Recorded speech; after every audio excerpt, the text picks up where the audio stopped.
So how long after you arrived in Nashville did you decide to pursue a singing and recording career? Well, it was 3 or 4 years. Probably not until I probably started writing a little bit in 73, 74, somewhere in that neighborhood.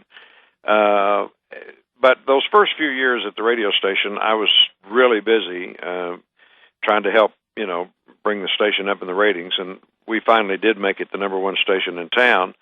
And after that occurred, I started having a little more free time. So I started writing, started pitching those songs around town here in my spare time.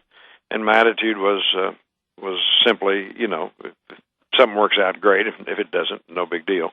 And it worked out after a couple of years of trying. 76 was when I started recording. And, of course, it was 78 when Rose-Colored Glasses became our first hit. So one of your demos actually got to ABC Records, and that's how you obtained a recording contract with them. Is that right? Well, it did. I pitched songs for a couple of years. Everybody in town heard what songs I had written, and among those was Rose-Colored Glasses and Backside of 30. And but everybody in town had also turned those songs down.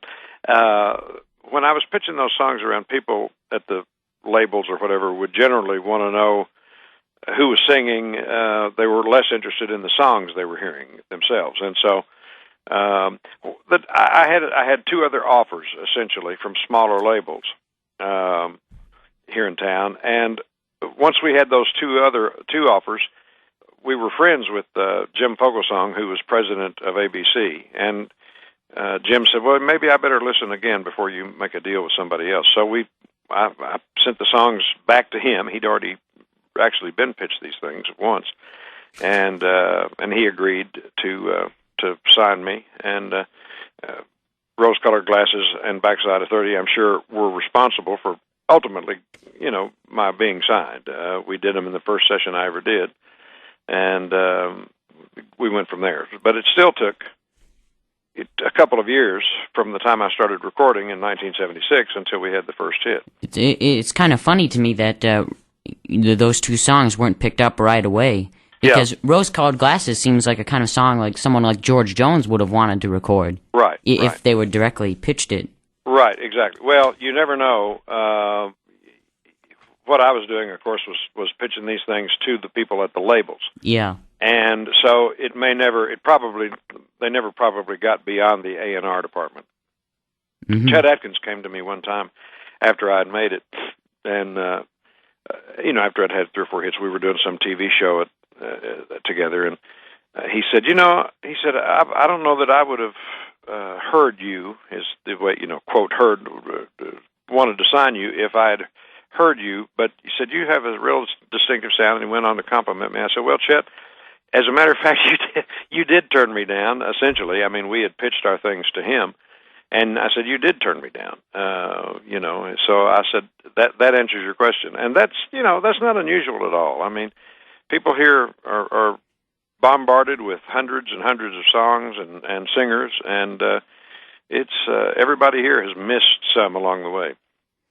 But you really do have a very unique voice. I'll compare it to George Jones in the sense that no one sounds quite like you. And right. When I hear one of your songs come on, I recognize that it's yours right away.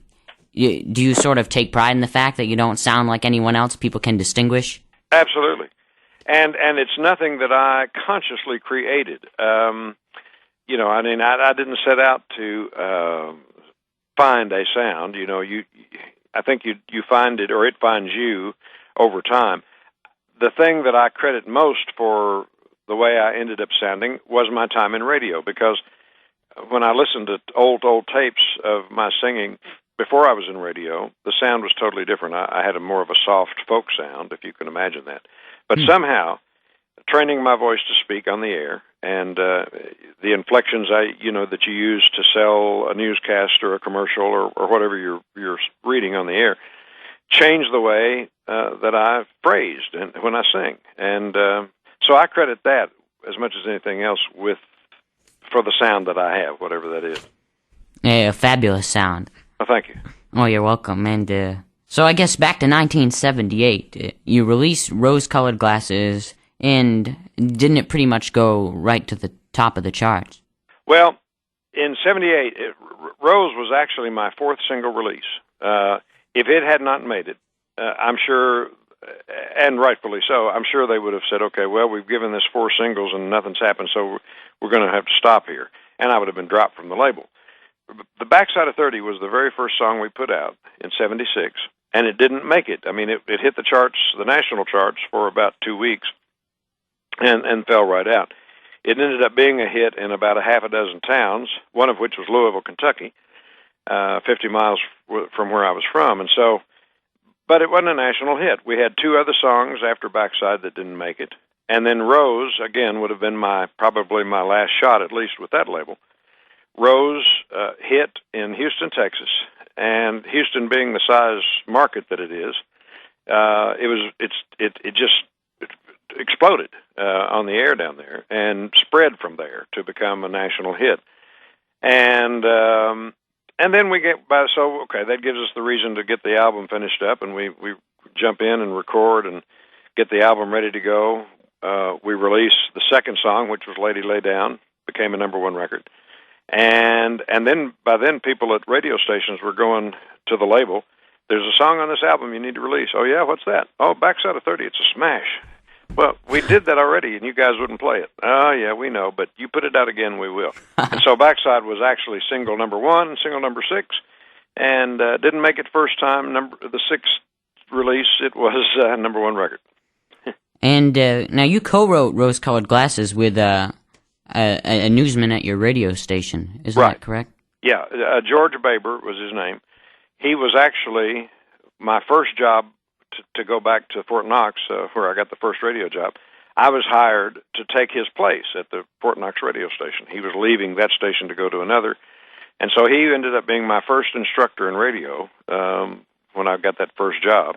And over time, we ended up hooking back up in Nashville.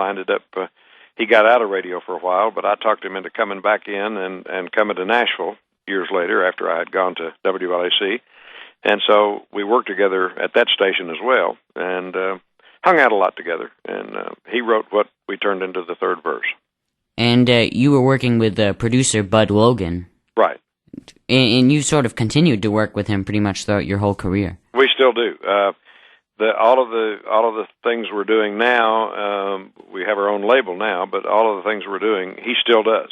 In fact, he's basically retired from producing others, but except for me, and I get him out of the farmhouse and bring him to town, and we still work together. We just see eye to eye on this stuff so much, the songs and the way they should be done, and so he's still at it for me. And so, after 1979, with your first #1 record, which you said was Lady Lay Down, you also had many other #1 hits. I'm Only in It for Love, In My Eyes, Got My Heart Set on You. Right. And overall, you made the top 10, I think it was something like 19 times through 1987? Something like that. You know, I always say I've had 30 hits because, most everything we did, all of them were top 20, most of them were top 10. And these number things I don't really keep up with. My favorite story on the numbers is the fact that Rose-Colored Glasses, while my signature song, the most popular thing I've ever done, a standard in music, was never a #1 record nationally. It was 7 is as high as it got on the national charts for technical reasons. And it just underlines how little the numbers can mean, the ranking numbers. Because Rose-Colored Glasses, I would think, is considered probably one of the greatest songs in country music. Well, that's what I say. But 7 is as high as it got on the charts. So, I'll take 7. If I could have every one of them be as popular as that and stop at 7, I'd take that. And you could have all your other #1s.